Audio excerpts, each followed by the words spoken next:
business in the United States of America. A district attorney's got the power of the Supreme Court because the court system in the United States needs a lot of work if it's going to ever get back on its feet. It needs a lot of readjusting. The district attorney has got the arbitrary power to take the grand jury and indict anyone he wants and make any time level. He can control time. Okay. That's the reason he faked on you and said, I stopped his watch. Actually, he stopped his watch, and he keeps blaming it on me because he's got time. I just got a note from him from Geneva, Switzerland.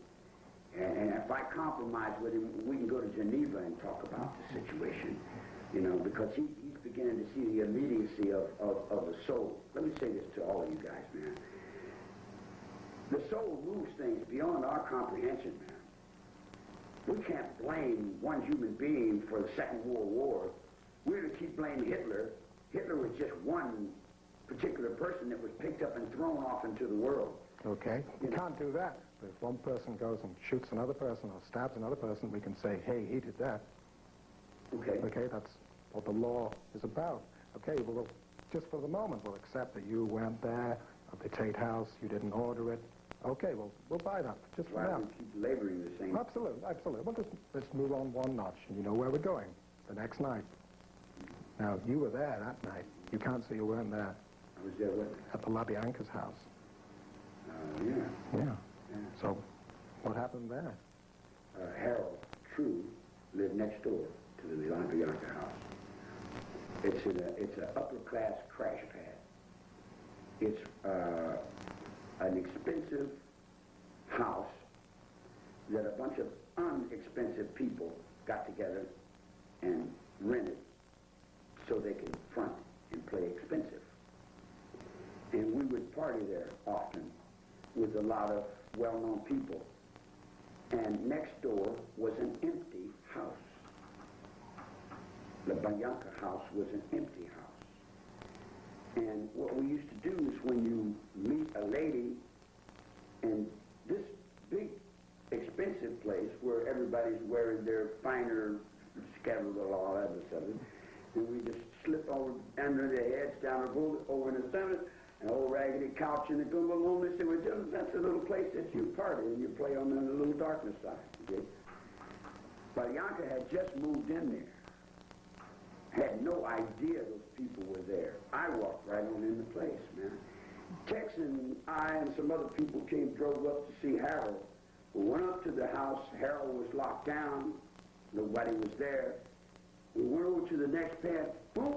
There was some people there. I said, whoop, I got the split. I'll see you guys later. So, do-do-do-do. I went do-do-do-do-do. I was gone. So? The line with the broom. The line with the broom. I'm a crook, guy. So you? What you do with your claymore, it's up to you and your claymore. Okay. Just don't shake your thing at me. And I'm not shaking my thing at you. If you go and you decide to do that, that's on you. It's got nothing to do with me. I walk. So Tex goes in the house. Tex did what Tex did. Okay. And if you want to find out what Tex did, then you ask Tex. All right. Now, if Tex was in the same room, I would hold you and Tex for Tex to tell the truth. And Tex would tell the truth. Well, and he would tell you. A lot of people ask him, yeah. And he won't say a thing. He won't, yeah, well, then, you know from that. You know from that where it's at. I'll tell you what you can tell me, though. Was Tex really close to you? Was Tex really what? Close to you? No. Did he really ride with the family? Was he? Oh, what does that mean, ride with the family? You see what I'm saying? Well, you guys got all that stuff in your head from all those books and stuff. Oh, get it out, Charlie. Take it out. I rode a motorcycle with a guitar and a sleeping bag. Yeah. If you can keep up with me, okay. If you can't, then, don't get on my leg, man. Get down off my leg. I ain't got time for no rumpkins. You dig? In other words, I live fast, man. I move. I'm only going to be out of jail a few days, man. I may be out of jail 6 months. I may be out of jail 3. In other words, every time a guy gets out of jail, he's not moving on the same level that you guys live on, man. He's moving on. He's moving. He's moving faster. He's doing other things. In other words, like it's not the same. It's not the same world. It's an underworld. It's a subculture. It's a world where you live by your word or you die by your word. If your word's no good, you can't deal.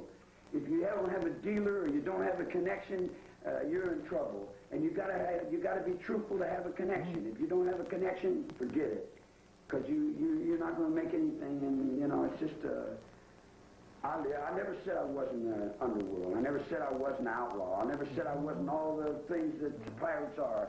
What I said was I did not break the law, and that goes to the rights of the words that are spoken in English. Wherever English center is. You didn't? Wherever the center of English is, you tell them I said that. So you didn't break the law, so you didn't, once again, you didn't tell them to go and do it? I got better sense than that. I know the laws of conspiracy. I understand what malice of forethought is. Here's the thing that you people don't understand. 1944, I went into the underworld. I went into a judge that was the same judge that was in Nuremberg, who was hanging Waffen soldiers over there in the war. I stayed in the judge's robes under Dr. Hartman, under these men here. These men raised me. This guy raised me. Some little kid, man. I'm like his little boy. He raised me all my life. Everything I know, I got inside. I don't have any parents. I don't have mothers and fathers and family unit like you guys do, you dig?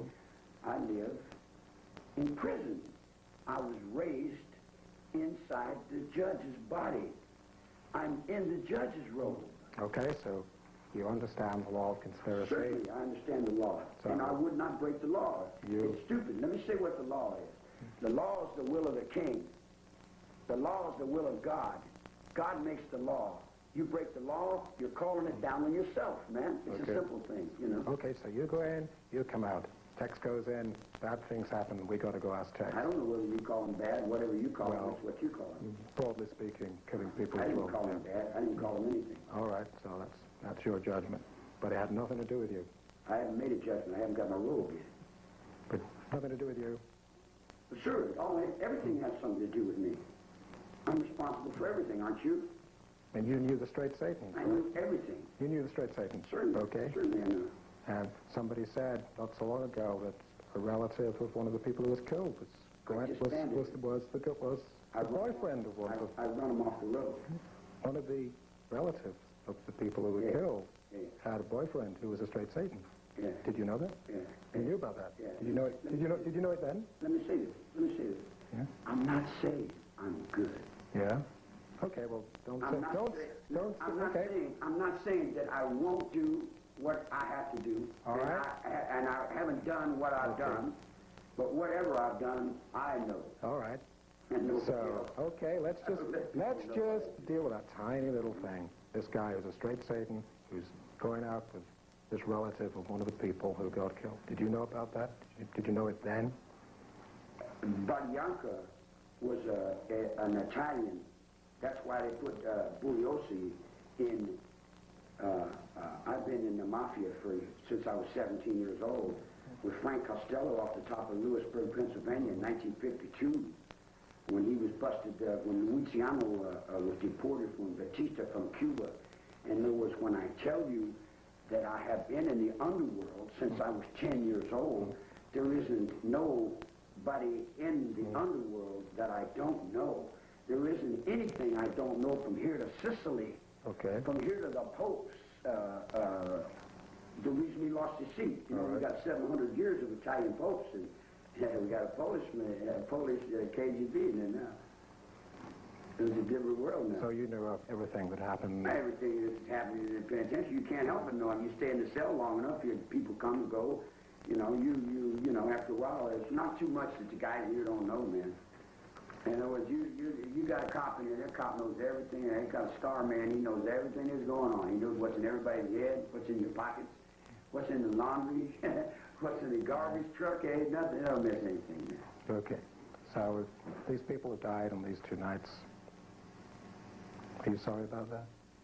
There you go. Just asking. Come on.